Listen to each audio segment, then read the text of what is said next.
I say about JOA TV so assign Emma Papa say we are you so what it better now we tea about the church. JOA TV. Dear the banana what the church. We moved the whole free. What dear say follow your chassis full. I'm teaching sir. What the number was what the bar who say and no correct and then Unyasa will be so for we got to TV so and I read you know church. The other thing now is very good. I just like I said, 2021 is simple like I said in war. I can't say now, it's slow and I can't tell for heaven. I did it me the walk for heaven. Used to say, Bobo cancer, one church. So it's so many now teachings. The Messiah say, now better now every day. JOA TV, on subscribe, or subscribe, and I share, and like it now. If they are some bar, one name Nipa will be Kanya, will be TV. Papa, you know, every tree, one or the other, Apostle Josaphat, who was so for champion, the dear Udu Kumasia, the day a friend. So say, now, better now, you call up chain, now you put tea and quite say. Papa so S, be a routine and our trade, so one on it, so Kumasia, maybe I will be a papa say, or some big branch for new branch, Kumasia. Sa obi a oben Kumasi ha mpotemu ba bia no wetimi aba sorry because ba bia e wona sisi wa no bi o a obeso oba enso muwa papa number e wo screen na so betimi afre na papa betwe nkomo papa mbesa be boa anaza papa me Holland bi wa ha ba be fa anaza papa me wodan bi wo musu pa obetimi aba be fa na dia ya sorry a ewade bi hirawo ama wo nso no e be yo mama timi so fa number then the papa and Gassa. Answer my papa and channel. My main channel was the bar, yet the communion part 6, the cat walk around, the bar, now you know, education.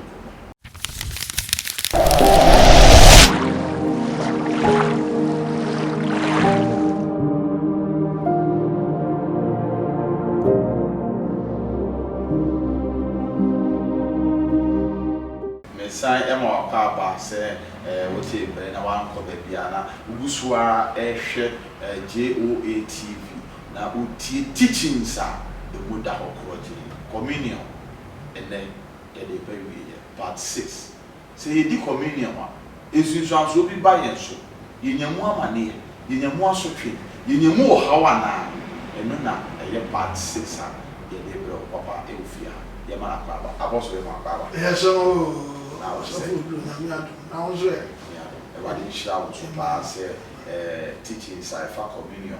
with the Abama. In fact, I told my argument, Mamma, who said the Pine of Fasu communion. When is go out shopping with him communion? It is teaching, so the Bema, a soft one will be a full. No more will say, be a Debiana, Mudin and I was swimming or mid in the year. Because teaching here, where your soft our own part teaching. Wait till me up to announce or be preaching. One we had also for 720 and preaching. So also a kind of grand sanity. And the Gassa yourself with intermediate meaning chain and other bro was Nechi church. Now so nebi if I church or so. I saw for me below I do because I don't go picture on TV one way so for now no picture. No more church, no church, no more the number message. Everybody shout about young communion. Yeah, the baby part 6. See the communion now. Yeah, Nini and Susan so many different. Hey, this is also let's go 1 Corinthians 11, 23 to 32. 1 Corinthians chapter 11. 23 to 32. 23 to 32. Or say, everybody edit the difference. Na me dear, me feel everybody honor. Ala na me de me mam say, everybody Yesu anadu a oyi no ma ye. Afi o say, ha wo ka di ase. Say, everybody Yesu anadu a oyi no ma ye. Aha. Of our pan. Afi ko me dey do that me. Begin anadu. Afi pa jo what ma say. Okay. Till I'm saying so me bi abayi no ho ano. Ha ko na ka sa. O ka sa no pa Yesu Kristo yi ni ma no ba. Ano aye na yi. O say anadu a oyi no ma ye. Of our pan. Na oda asi bubu na o ka say ye ni mini pedua a oribubu amamo eno monye ye emfa enya me nkaye si ye ni ye monye we emfa nya me de me nkaye fanya menka ya aha to aso Sara anso na adidie no achi no ofa kuruwa no eka se kuruwa yi ene apam foforo me ala me moja mu ati ahye kuruwa yi ene apam foforo because na Nyankopon ade na ode ma awom na obesesa no na ya pitini ade we ya foforo a e be sha na man okay eka se kuruwa yi ni apam foforo me ala me moja mu eda biala a mo be nom no monye ye emfanya me nkai aya kaka se bi wo da biala ose aha ose aha Sara nso na adidie no achi no ofa kuruwa no kan se kuruwa yi ni apam foforo me ala me moja mu aha da biala a mo be nom no monye no ye emfanya me nkai aya da biala no ana be bi mudi na watwe ni musu mi na ana ya bi ya se Yesu ni da biala that's it awa ana ya bi ya se wa okrom ka se duru be bi agwa ya ho sa won ti ase se ya wa pa yo se akwan bi so na mo so afa se ye nipa benya no me wo didie ni nti no ye sa wo ya fa de se ya wo 25 December 2020 unya 25 December 2021 what do birthday what the idea so what can you do ebi na wo twi na wo hunu me ana oh so me di ni birthday o 15th December 2021 I'm so here there be obedi no fra me meba me so be kasa mo so me no be fra me David edi na wo twi aba fra me edi na wo twi me no aba fra me ti se bo se wo di ada na obedi aba fra me da financial we de kasa e ma sa fu ni bi no se de e se no aka kre ye nye da bia sa na mo no wonum ye ti Paul ka sa oza ya ba she teachings na so bu sa be question wo se ti bi si March edu be bi ana ko April ane na ma na yusu sa kasa eni sa ba sa fi no a ye de celebrate Yesu ni wuda no o mi ya de be si March no dia na sa bu dia wo di fa kai ni sa dia o wu ya ane ko April ni mu so na ba se bu dia wo ni ti na je se o se wo be ye be ti ma wo December 15th na ye wo kwada 2020 December 15th Baba 2021 dia na go si fiada but the same date 15th another one just wo kwada no it could be said yearly and see wo kwada e be si bi adwoada but na the same 15th and as I dey know December you should catch up say there be ala wo be die no a it could be say be March it could be say be April ah ya fe no you say that try like e si March ni asesa des nye da bia se ko sia da bia adwa da bia na ho anwan dina no pa dina nyumra se de ho anya osu pa ja what ma se okay ti o si ano ye di ayan fan kai to aso na da bia na mo be num pan no yi mo be di pan no yi na mo be num kruwa yi ano no yi pan yi na da bia la mo be di pan no yi na mo be num kruwa yi ano no mo mpai Ewrade wuo no mu enka kosi se obeba da bia la mo be di no mo mpai Ewrade wuo ti se nye yi ni na duru e na wo ka se yi se ya ye di ka ye Nyankopon na ya na wo susu se enka ya be na yo mo ete ye yearly basis ye di na nyumre ye di na fiafo a wo di a wo dey kai Yesu ni wo Yesu a wo dua da bia Yesu a wo bra da bia Yesu a wo kwasi da bia ana kwasi da bia de kominu akotwa wa no se wo dey kai Yesu kwasi da bia da Yesu wo afida Yesu wo ye ne dura ye kai edidie odi pan no yi ana se obenum Ewrade kruwa yi ano se de ense aha de wo bi se no won so ma fi na ndu obedi Ewrade nipadua ne moja ho fo watase te fo die bebre wo Christopher ho communion die ho but they don't know tiro no was say when the communion sa so me ye bi enye yi o so wa ni sa de se na ma onipa enso ne ho enhwe afraid test yourself na wodi pan no bi it is a grandma na wo timu na wo fu say Ubedi communion wa. So we say ubedi communion na chi. Umu adwama biom no wo. No di asa. Ayesa ukodi na na akwasira body fache no akodi na otwemi no yenza busu mi nsie no no asa akọ ye bone na afi na so no asa akọ abi. So wo hwe. Asofo community o echan Arabs. I'm telling you. Asofo community echan Arabs. Okay. Ba wo nti ma se. Ti baba se we communion time ne so na se mi kodi na meti boni mu a e wo se mi jai edi. Cheche. Si si aye o ye ka nyame na se chi. Na wo fu se boni a wo ti ani ye di community. Ye preacher na to akoma so. Pa ye wa dwe se wo nya boni ni bi mo. Bibi en si wo kwa.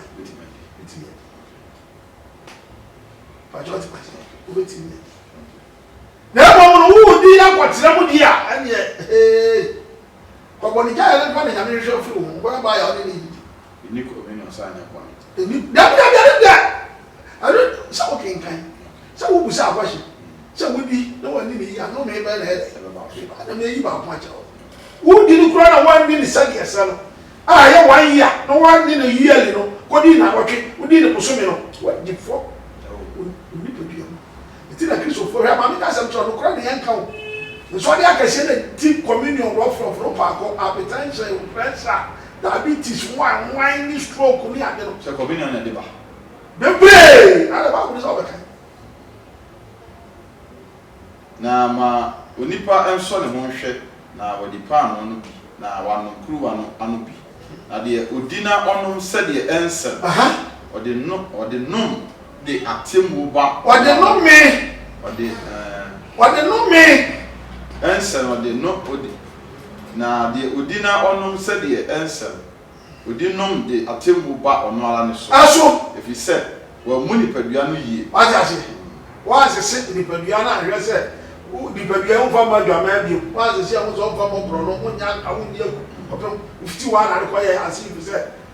wuti bi nipadua na ye dia wo ko ba ha ba so nya eni ho sa o ye Kristo ni eni ho so wo beti ni nipadua ye dia wo peda o no ho ko shewu ani mu pa mu na ho be convent ko ki nipadua no ti nipadua ni ne ho se de na wo ni nyame ana o do ho ye dia wo pa o se nyame so ma wo de wo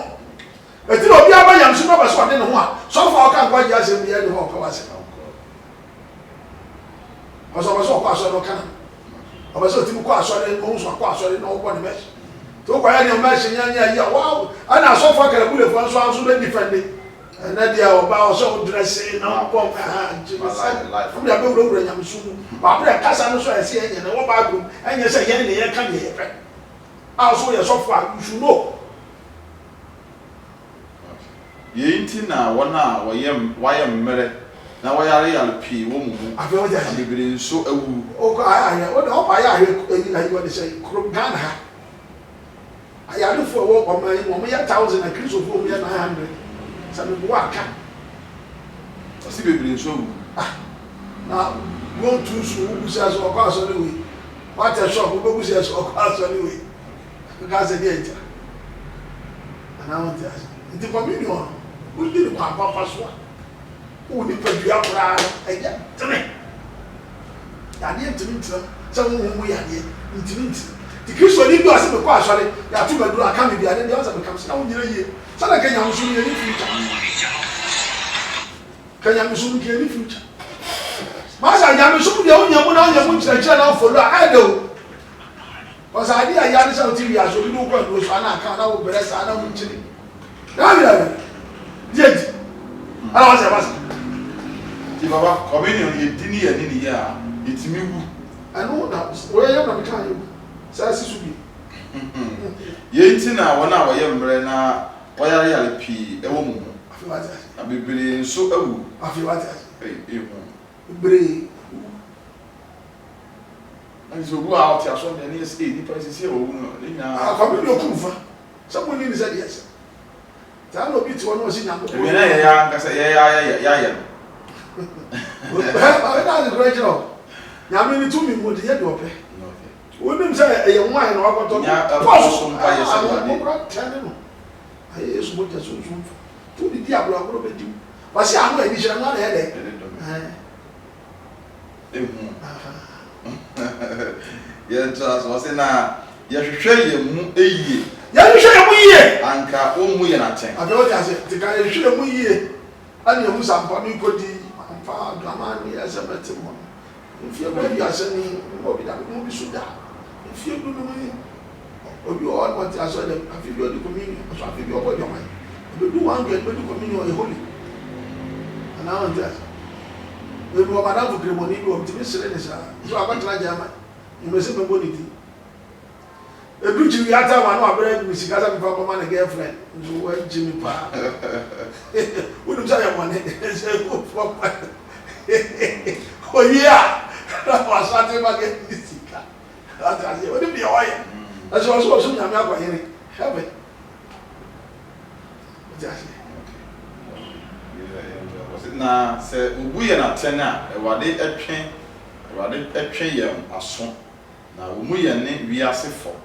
nti me nua no mo hyia mu sɛ mo de bedidi a mo ntwɛn mo ho na sɛ ɛkɔm de obi a mano eni ne fie aduane na mo hyia na mo amenya atemmu na deɛ aka no deɛ me ba mɛbɛhyehyɛ nti na ebedi communion bi asɔfo biara ɔyɛ no kwafo biara bɛbɛ nipa di communion ɔmfiti prakɔ pɛ ma communion ɔsɛ mo hyia mu ɔkyerɛkyerɛ ne nipa ne te communion bi n'ase sign ɔde na no ayɛ dɛ akɔka na wo bɛ so bɛdi communion ɛnam so obɛtie nyame asɛ bɛkyerɛkyerɛ ti na wobɛtumi adi mmerɛ kakra nti ma ɛnyɛ sɛ hɔ na wobɛdi di ame di fie na ɔba ne nkyerɛkyerɛ ne ɛkɔ so no sɛ kɔm de wo koraa na ɛnam sɛ woame ne nti ɔnte kɔm ɔnyama nti asa fa kɔm mɛtena me ka sɛ mo kyɛ ɛna mo kyɛ na na ɔnte asa ngo yɛ aduane yɛ di kwa ana wa di communion so on kwa heaven no so they already kaka on kwa heaven eti yakɔ Yohane ngoma ana wo kwa shi bi wo ansa no ya what am from na the question okay cause we need last quotation me in yes Yohane ngoma na tira ya isia dichemu John says 47:58 John chapter 6 verse 47 to 58 America akyem no kuru pa sɛ deɛ ɔgyidie no ɛwɔ dan kwa deɛ ɔgyidie no wɔ dan kwa na sɛ wo ɔbɛfa Nyankopɔn no masɛm sɛ ha wobɛdi so na wodi communion so a ɛno so na ma nkwagye no apa wobɛnya nkwa sɛ deɛ wɔka me nkwa pa no ɔno ne nkwa pa no moya no di ma na ɛsrɛ so na sɛ ti so afɔ de ma na mo ɛsrɛ so mo di wu yene pa no a isan firi soro ba sɛ nipa bi sɛ nipa enni bi na wamu aja hye na sɛ Yesu Kristo na honam na yɛ di ɛno ne pa no a wodi a wokra mbɔ bo nsɛm de me ne pa no a nkwa ewu mu a me san firi ɛsoro me bae no sɛ obi di pa no yi bi a ɔbɛtena ase obi di pa no ɔbɛtena ase daa ɔbɛkɔ heaven na pa no a me de bɛma wiase nkwa no ɛne me ho na afei wate ase ɛna Yudafo no yɛ akasakasa wɔ mu sɛ ɛbɛyɛ dɛn na oyi betumi ɛde ne honam ama yɛn na yɛdi ɛna Yesu sɛ wɔn sɛ bereka kyerɛ mo no kure mu paa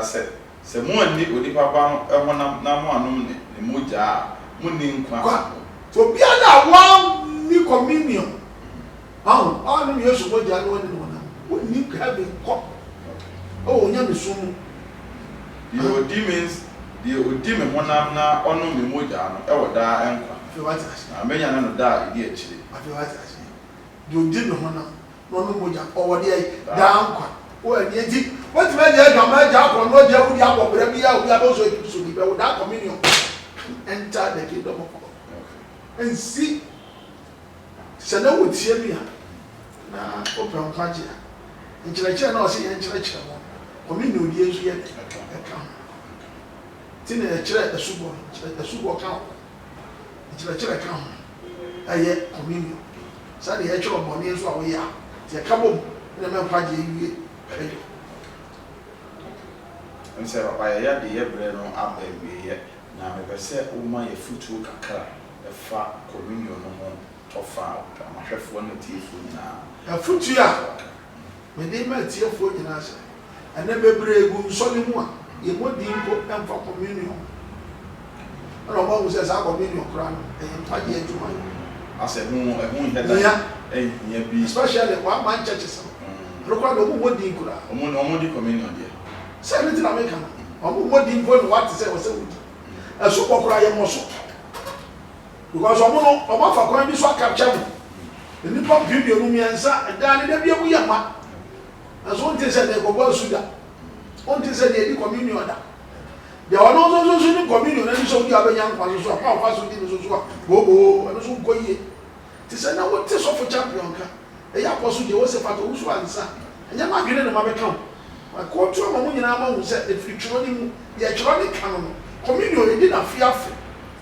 Wo di na fiafe na wo di ni say dey say. Wo di na nyumura ani wo di ni say dey say. Wo ti wo firi wo ne ho na wo di ani wo di ni say dey say anya me titu. And this as answer wo be say ba ko kra di communion so the no me. Never. Ti be ko je do ma nya akro no nya wudie nya nsa no mo nya ma so twen ka say o ye Kristo ni na nkofa akwa bi aso di communion ma no me no nya disro wo yi na wudi a wadi fi bi ko nyina wo re so wo je moni no ko so be ko ti na nyumre ko di na fe ko bi anya asa ti misro ku ti abia ama me ho nya wani wo ya so fusu a musa do kora na me aba church wa so be ma me ko fa o ti ase me ko fa se wo de wo ho na wo mo obi nse ye nyina no mo bro kira ye no obu ho no a ye kire do fa firi badifo bi so tie no ma fa nya bi sa udi ne da bia na wo tie no ho no kora se wo kwase sa no na ye nipa kwa ho juma na ye o ye so ye be se de ye se na de me de me kana Amen. Meda was say oje bere na o share ye the communion teachings no abawie ye if ye apostle Joseph. That's why they come marriage. Our sir. Papa Eda Safai friend of everywhere of Wisdom Ministry amo Kumasi Kontansi asisiwa. Papa be say obi branch group Kumasi. E bia e wono asisiwa no mutwe kakra Kumasi ko na mutwe. Papa be say or be branch be o Kumasi to sire papa enyamboa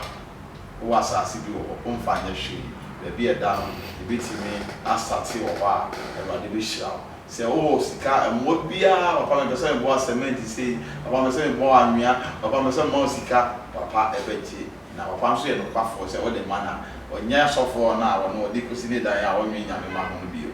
ntimi se ye nyina ye mboa na papa etimi entwa kra esanse nipa yira adifo na aba no de na ada akwan bi so efa so twe nipa bebre firi no kra no papa wo se e wade be fa ne so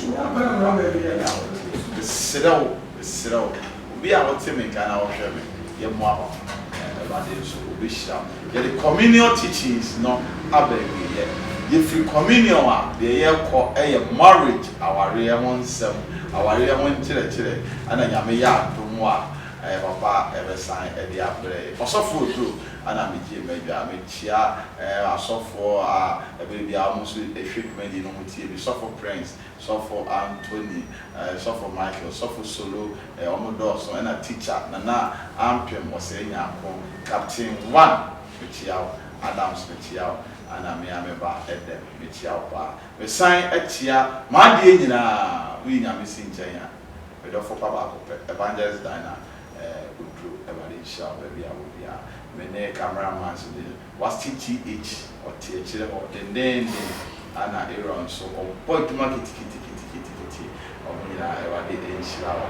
wa wo share everybody shall the best song say share na afama obia ono so oya wadanfo oya obusua share na afama no o team page nsem no na JOATV die ye woni papa e de manyameba makrao nyame ya adoma ibeshia